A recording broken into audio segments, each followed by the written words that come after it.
Dito sa Cebu, meron silang tinatawag na Sirao Garden. Ito ang tinatawag nilang The Little Amsterdam of Cebu. Nakakatuwang maglibot dito. Naaalala ko yung mga ibang napuntahan ko na mga may miniature na mga ganito. Alam mo, unforgettable kasi parang nasa Amsterdam ka talaga. But in reality, nasa Pilipinas ka lang pala kasi wala kang pamasahe papuntang Amsterdam. Doon ka na lang sa lamesa doon.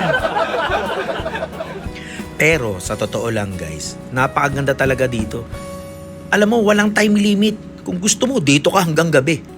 Basta umuwi ka pag sasarahan na. Solve na solve ang Cebu trip mo pag dumaan ka rito. Very relaxing at sigurado magugustuhan ng asawa mo.